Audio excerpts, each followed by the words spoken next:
بسم اللہ الرحمن الرحیم۔ السلام علیکم دوستو، دنیا بھر کی خبروں میں آج آپ سنیں گے، لیکن اس سے پہلے اگر ہو سکے تو لائک اور سبسکرائب کا بٹن ضرور دبا لیں۔ شکریہ۔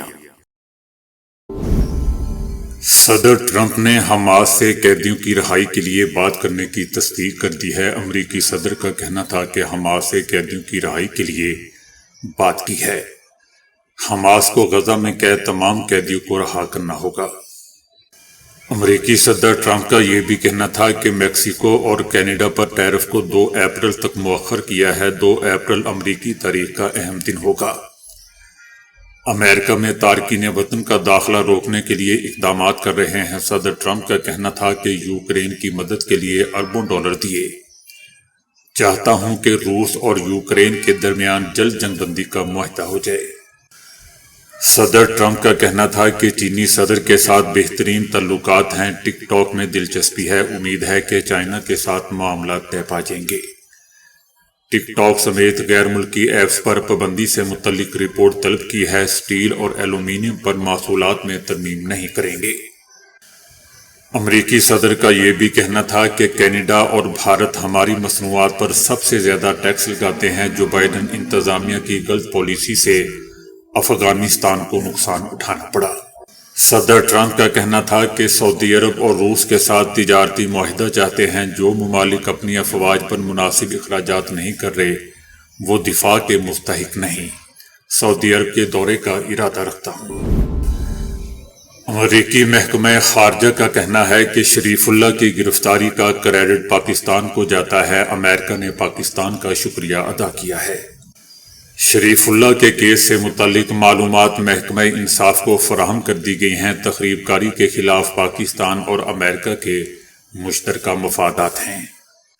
تخریب کاری کے خلاف امریکہ اور پاکستان کا باہمی تعاون اہمیت کا حامل ہے۔ محکمہ خارجہ کا یہ بھی کہنا تھا کہ یوکرین اور روس کی جنگ ختم کرنے کی کوشش کر رہے ہیں۔ صدر ٹرمپ کی قیادت میں امریکہ پہلے سے مضبوط اور خوشحال ہوگا۔ فرانسیسی صدر میکرون کے روس سے متعلق بیان پر روسی صدر پیوٹن نے کہا ہے کہ کچھ لوگ یہ بھول چکے ہیں کہ نپولین کی روس کے خلاف مہم کا انجام کیا ہوا تھا۔ روسی صدر پیوٹن کا کہنا تھا کہ یہاں اب بھی کچھ لوگ ایسے ہیں جو نپولین کے دور میں واپس جانا چاہتے ہیں۔ فرانسیسی صدر نے گزشتہ روز ایک بیان میں روس کو فرانس اور یورپ کے لیے خطرہ قرار دیا تھا۔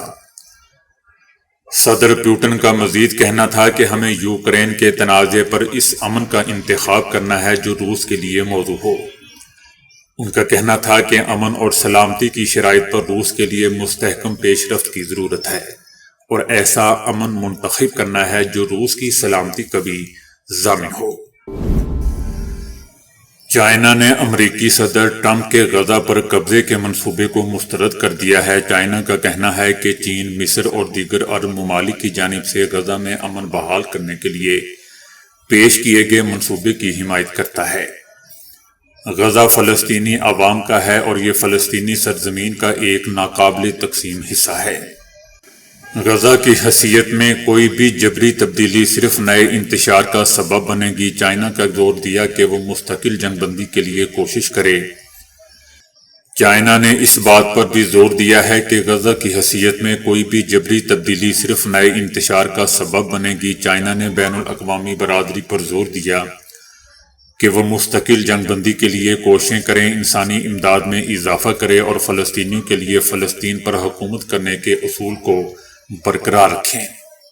چائنا کا کہنا ہے کہ اگر بڑی طاقتیں واقعی غزہ کے عوام کی پرواہ کرتی ہیں تو انہیں غزہ میں جامع اور دیرپا جنگ بندی کو فروغ دینا چاہیے اور انسانی امداد میں اضافہ کرنا چاہیے۔ فرانسیسی حکومت ایک ممکنہ آتش زنی کے واقعے کی تحقیقات کر رہی ہے جس میں ٹولوز کے علاقے میں ایک ڈیلرشپ پر کھڑی 12 ٹیسلا گاڑیاں جل کر تباہ ہو گئیں۔ اس آگ سے تقریباً 7 لاکھ یورو تقریباً 21 کروڑ 15 لاکھ روپے کا نقصان ہوا۔ یہ واقعہ دوستو ایسے وقت میں پیش آیا ہے جب یورپ نے ٹیسلا کے خلاف جذبات بڑھ رہے ہیں، خاص طور پر اس کے CEO ایلون مسک کے امریکی حکومت کے ساتھ تعلقات کی وجہ سے لوگوں میں غصہ پایا جا رہا ہے۔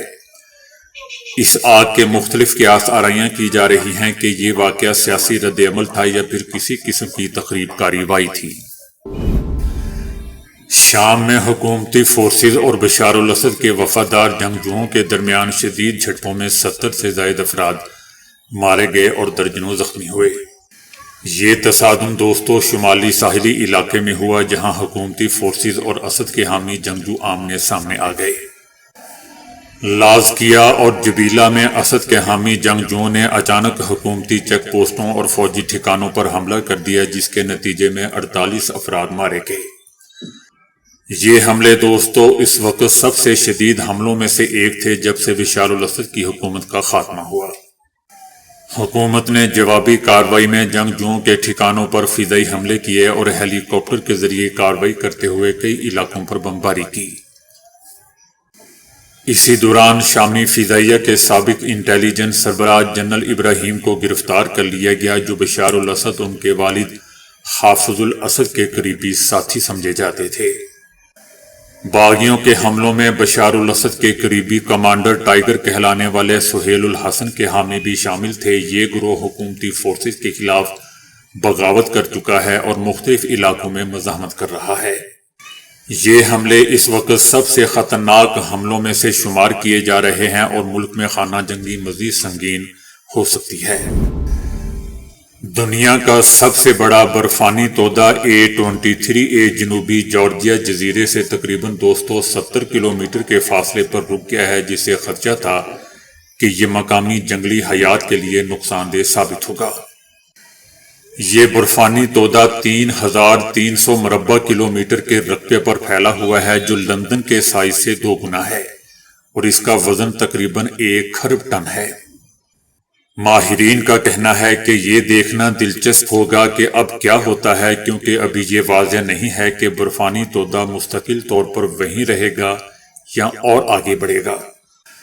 ماہرین کا کہنا ہے کہ یہ برفانی تودہ جہاز رانی کے لیے کوئی فوری خطرہ نہیں ہے لیکن جب اس کے ٹکڑے الگ الگ ہوں گے تو چھوٹے برفانی ٹکڑے ماہی گیری کشتیوں کے لیے بھی خطرناک ہو جائیں گے۔ تحقیق بتاتی ہے کہ برفانی شیلف 6000 ارب ٹن برف کھو چکے ہیں اور اگر عالمی درجہ حرارت 1.5 سے 2 ڈگری سینٹی گریڈ بڑھا تو سمندری سطح 12 میٹر تک بلند ہو سکتی ہے جو زمین کے لیے بھی ایک بہت بڑا خطرہ ہوگا۔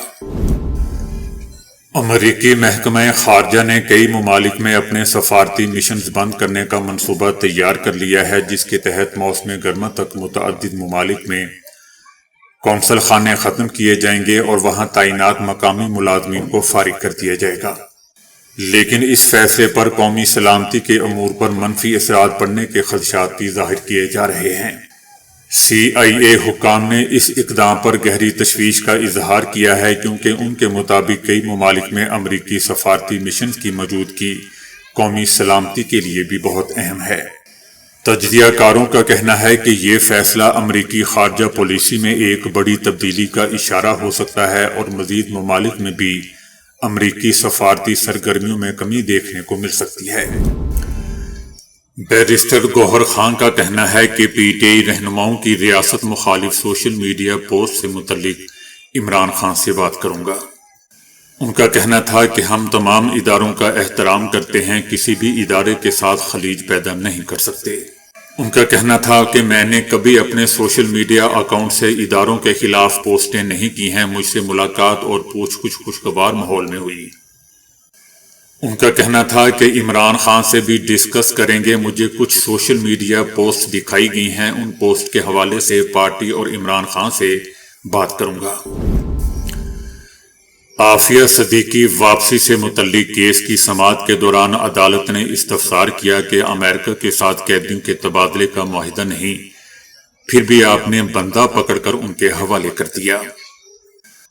ڈاکٹر عافیہ صدیقی کی صحت یابی اور وطن واپس لانے کی درخواست پر سماعت اسلام آباد ہائی کورٹ میں ہوئی۔ دوران سماعت پاکستان کے ہاتھوں گرفتار کمانڈر شریف اللہ کی امریکہ کے سپرد کرنے کی بھی بات ہوئی۔ جسٹس سردار اعجاز الاسحاق خان نے ایڈیشنل اٹارنی جنرل سے مکالمہ کرتے ہوئے کہا کہ آپ کہتے ہیں کہ امریکہ کے ساتھ قیدیوں کے تبادلے سے متعلق کوئی معاہدہ نہیں، لیکن پھر بھی آپ نے بغیر کسی ایگریمنٹ کے بندہ پکڑ کر امریکہ کے حوالے کر دیا، جس پر حکومت کی طرف جانب سے غیر تسلی بخش جواب دیا گیا۔ اب حکومت عافیہ صدیقی کی درخواست کو نمٹانے کا کہہ رہی ہے۔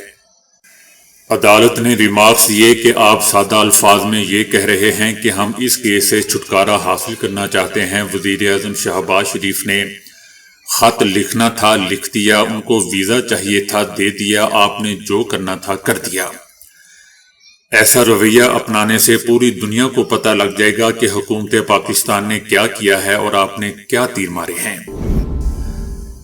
امریکی خفیہ ایجنسی CIA کے سربراہ کا کہنا ہے کہ سن 2021 میں کابل ایئرپورٹ حملے کے ماسٹر مائنڈ کو پکڑنے کے لیے پاکستان کی خفیہ ایجنسی کے سربراہ سے کہا تھا کہ اگر وہ امریکہ اور صدر ٹرمپ سے اچھے تعلقات چاہتے ہیں تو انہیں اس ملزم کو گرفتاری کے معاملے کو اولین ترجیح دینا ہوگی۔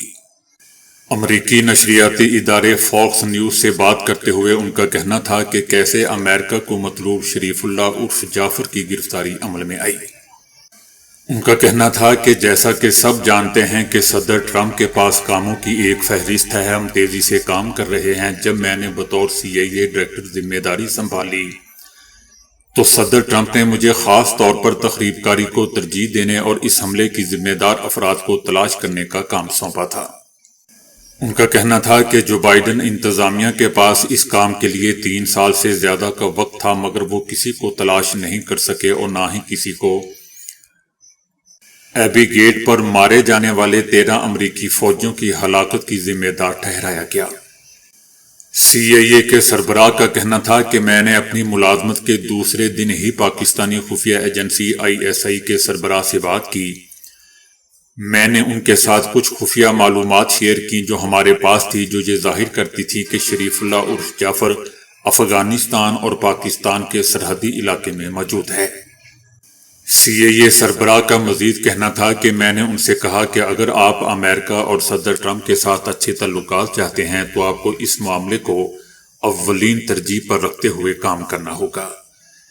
لہذا ہم نے پاکستانی انٹیلیجنس کے ساتھ مل کر کام کیا اور شریف اللہ عرف جعفر کو جلد ہی پکڑ لیا گیا اور اب اس کو امریکہ میں عدالتوں کا سامنا کرنا ہوگا۔ یاد رہے دوستو کہ امریکی صدر نے کانگریس میں اپنے پہلے خطاب میں سن 2021 میں کابل ایئرپورٹ پر امریکی فوجیوں پر ہونے والے خودکش حملے کے ایک منصوبہ ساز کی گرفتاری میں پاکستان کا شکریہ ادا کیا تھا۔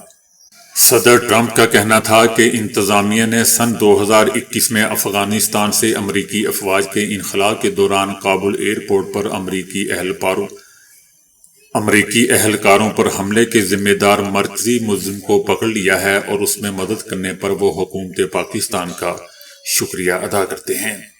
صدر ٹرمپ کا یہ بھی کہنا تھا کہ مجھے یہ اعلان کرتے ہوئے خوشی محسوس ہو رہی ہے۔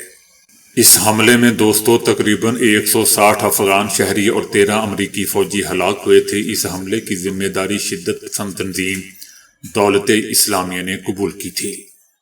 ان کا کہنا تھا کہ افغانستان کی حکومت طالبان حکومت نے ہمیں کہا تھا کہ طالبان کی کارروائی میں وہ مارا جا چکا ہے، لیکن حکام نے اس کی مبینہ ہلاکت کے بارے میں کوئی ثبوت پیش نہیں کیے تھے۔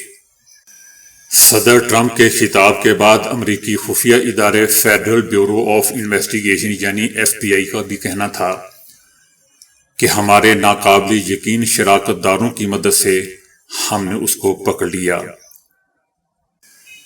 تجزیہ کار اور ماہرین صدر ٹرمپ کی جانب سے کانگریس کے خطاب کے دوران پاکستان کا ذکر کرنے بلکہ کابل ایئرپورٹ حملے میں ملوث اہم کمانڈر کی گرفتاری میں تعاون کرنے پر پاکستان کا شکریہ ادا کرنے کو بہت اہمیت کی نظر سے دیکھ رہے ہیں۔ امریکی محکمہ دفاع کے ایک سینئر اہلکار نے بتایا کہ شریف اللہ کو تقریباً 12 روز قبل CIA اور پاکستان کی خفیہ ایجنسی ISI کی ایک مشترکہ کارروائی میں گرفتار کیا گیا۔ پاکستان کے سیکیورٹی ذرائع کے مطابق شریف اللہ کو بلوچستان کے سرحدی علاقے سے گرفتار کیا گیا تھا۔